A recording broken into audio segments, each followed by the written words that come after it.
Hey everybody, Your mom's car. here, and welcome back to Myth Busting Monday. Look forward to today's episode, my friends, because we not only have some Left 4 Dead myths per usual, but we also have Back 4 Blood returning as well. So there's going to be a healthy blend of both games within this episode. And for the final myth of today's episode, the final myth is going to be, can the witch get a collateral kill?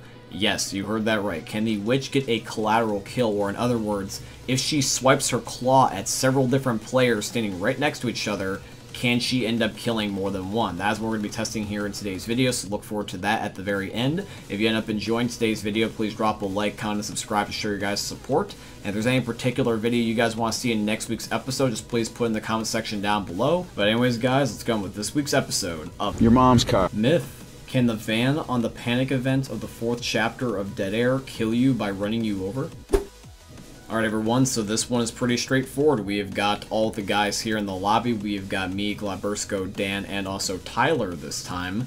And basically what's going to happen is that Tyler is going to activate the van, while me, Glabersko, and Dan all decide to end up being behind or in front of the barricade, where the van will inevitably try to knock it down. The funny thing is with this panic event is that this van is one of the only few vehicles in the entire game that tries so hard to get you out of the way. It really does make me wonder if this is one of the only few vehicles in the game that can actually kill you like the Midnight Riders tour bus, but we're going to find out here in just a moment.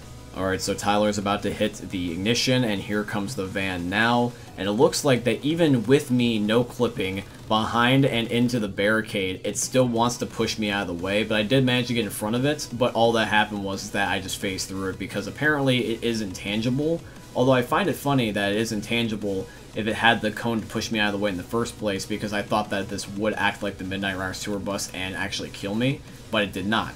Which means that this myth is going to be busted because we lived, but that is really interesting to know that now, because I always did think that this would kill you if you got in the way, and that's why it was the way it was in the first place. But now we know.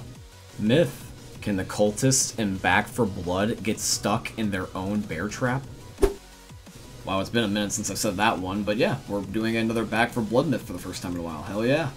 Now, for those of you guys that have not experienced the newest Back 4 Blood DLC, the enemies in the second DLC are basically cult members, so they lay bear traps around the map, and I want to see if whether or not that we can get them stuck in their own bear trap, or if it has to be the player that has to use their own bear trap for this to happen, because you can also use this as a survivor as well, but they are going to be green instead of red.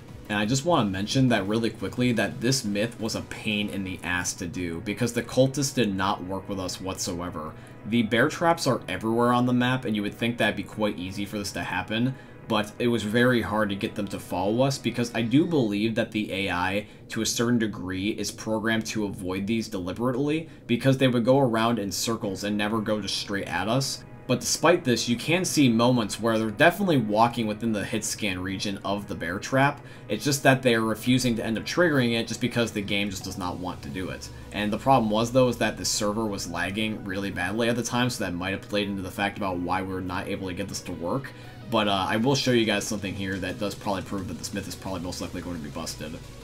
Now, I do apologize for the 240p gameplay that you're going to watch here, but the game was lagging, and this is not the footage, but it will clear up in a second. As you can see from the gameplay, is that the cultist did get stuck in a friendly bear trap, the one that I placed down, and I do believe that since he got stuck into my bear trap, and pretty much got really close to touching the border hit scan of his own bear trap and just didn't set it off, I would like to believe that despite the lag that this myth is also busted. I think that Turtle Rock was smart, make it so that way you had to have your own bear traps rather than just using the enemy's bear traps, otherwise it would be kind of cheesy, but it is something that would be kind of cool though if you were able to do that. Myth. Can you make the minigun in Fort Hope overheat?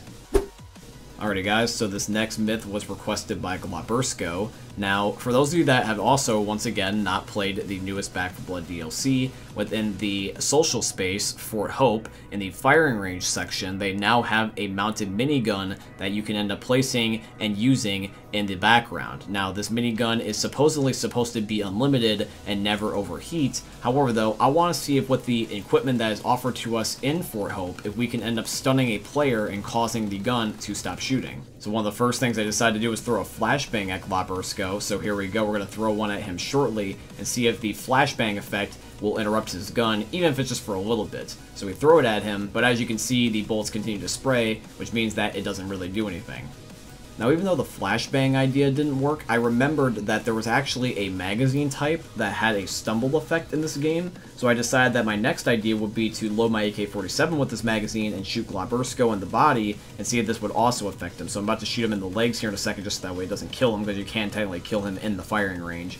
But you guys can see that he continues to shoot, and all it does is just really injure him.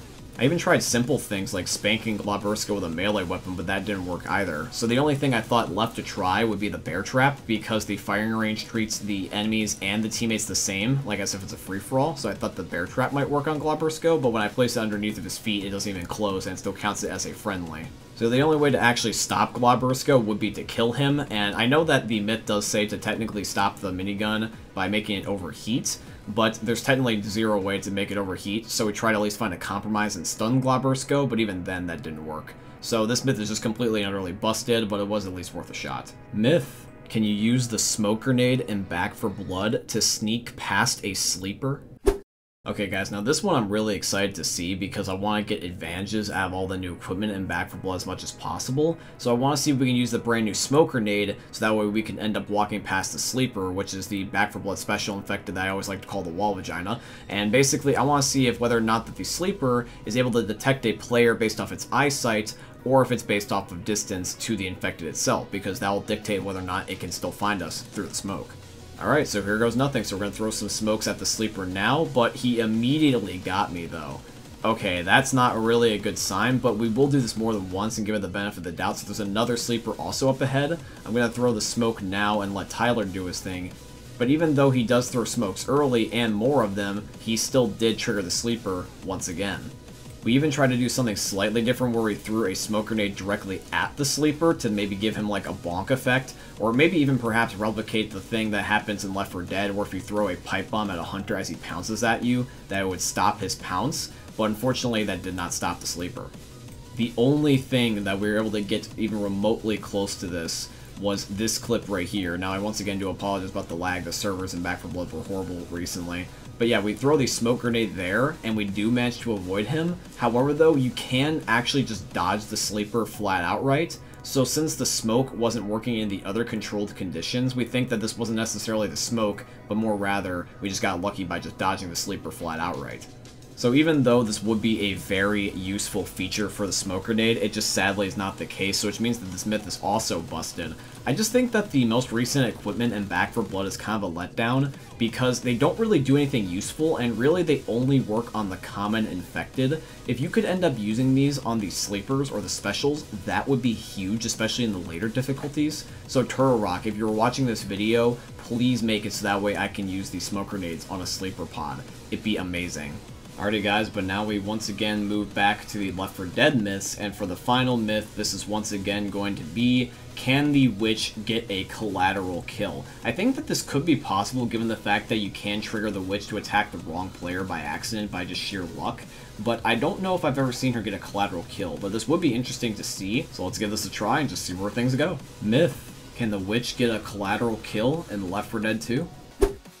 So I know this sounds a little bit silly, but we're just going to take a simple approach with this myth because all we really have to do is stand next to each other. So me and Tyler at first are just going to stand right next to each other in a vertical line and just shoot the witch and see if she will end up getting a collateral on Tyler. But unfortunately, so far, it was only me that she hit. Now, I will give it the benefit of the doubt because I was in the front, and I was the one that shot her, so it's probably very likely that Tyler was going to be completely unaffected, but we will mix things up later on, where, for example, the person that shoots her is behind the other player rather than in front, and also a couple of other things.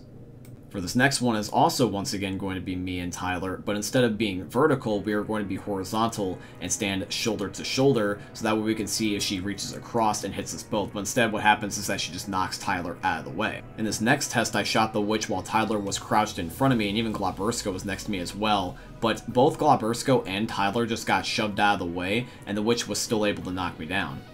The best result that we got from this was when I was trying to shoot the witch and run around in a circle in front of Tyler, but the thing was though is that depending on which way that the witch juked and which way that I juked, I would sometimes still run to her regardless, but at no point did she ever try to attack Tyler if I circled him, and instead just was constantly chasing me and always staying like glued to my body.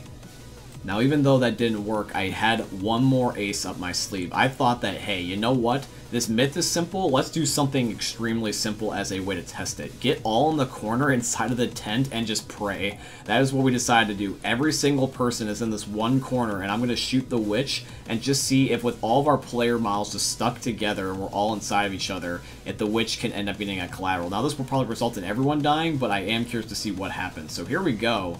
And yeah, she hits only me, and not a single living soul in this room was damaged. Well, it looks like that this myth is going to end up being busted. The witch can't get a collateral kill unless I guess that there's a stroke of luck with a glitch maybe, but I wouldn't put enough bets on it to even consider as plausible. I think that this myth is fair to say that's busted because even if something as simple as all of us standing inside of each other's player models in a corner didn't cause it, it's probably going to never have anything else cause it.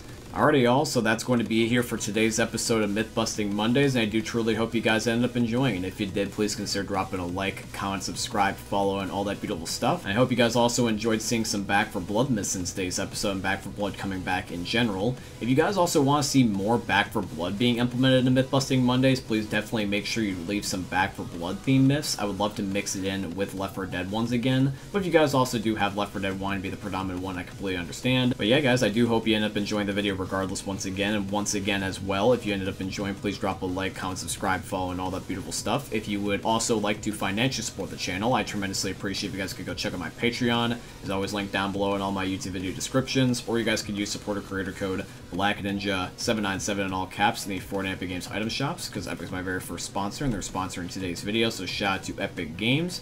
But I hope you guys end up enjoying seeing another YouTube video from the most unique YouTuber I'm ever going to see. Thank you for watching, guys. I love all of you. And your mom's car.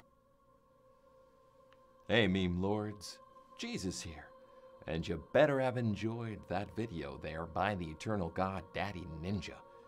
You should probably subscribe too, or the mighty Moab will come for your balls. If you enjoyed the video, you might like it too, and give me the memes. Flash, bang, boom!